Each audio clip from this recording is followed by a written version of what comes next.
danna subscribe, kala ka danna ƙararrawar sanarwa domin ku ci gaba da samun bidiyo. Na rabbaka ne Allah ubangijinka hakimin gori ne, alimun masari ne. Mutane da aljanu suna saduwa. Aljanu dai mutane ba sa ganin su, amma akwai mutanen da Allah zai ba su dama su ga aljanu har su yi magana da su.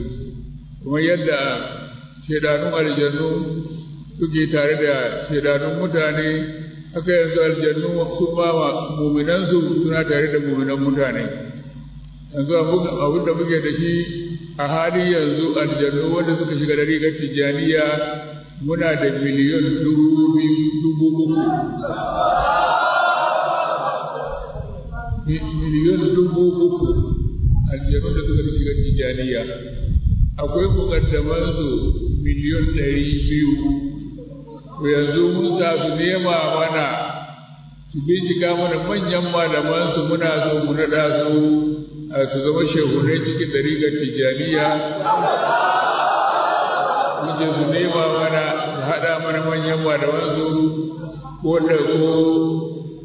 miliyan 1,500,000 su zama su ne shehunansu.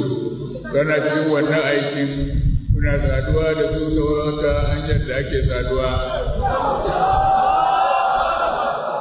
Amma ba mu da wani alkawari da su, ba mu da wani alkawari na amfanin juna da su. Ba za mu ce musu su ku je ku kashe mana wani ba, ko ku kashe mana suwa ne, ko ku kama mana suwa ne, ko ku ɗebo mana kuɗi ku kawo mana, babu irin wannan tsakanin mu da jan uwan mu da jan ɗariƙar tijjaniya. Mu ko mu ne mukaddamansu da muke naɗa musu mukaddamai kuma a cikinsu. Mukaddamai a cikinsu yanzu miliyan 200 ne. Su kuma almajirai biliyan 3 ne, wato miliyan 3,000. Wato wanda muka sani kenan, banda wanda ba mu sani ba. Kuma ya lamu zuwa da rabbi ga yalla ku. Kuma ba mu da wani alkawari kamar yadda na faɗa da farko, ba mu da wani alkawari da su zo su yi mana wani abu na hucewa, ko kuma na a kashe mana makiya, ko a kawo mana kuɗaɗe.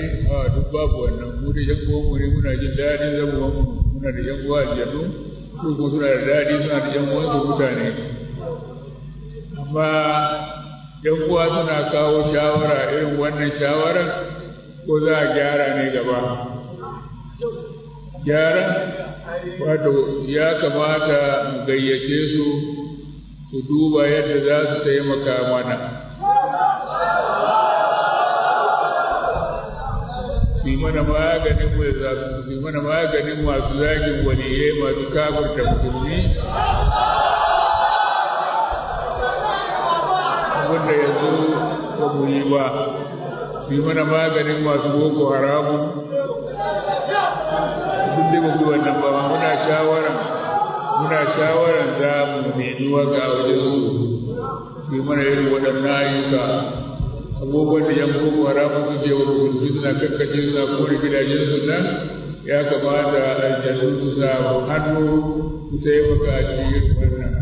Da kuma kama mutane da ake ana kidnapping, idan an kama ɗan tijjaniya, aljannu su taimaka su karɓo shi. Idan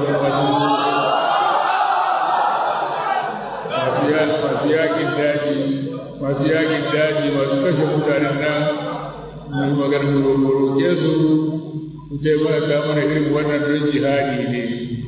Ya ma shi da jiddi gare su da sattu wa qala awliyaa'u min rabbina tamta'a ba'duna bi ba'din wa barakna ajalana alladhi ajjalta lana qala an-naru maswaakum khalidina fiha illa ma sha'a Allah.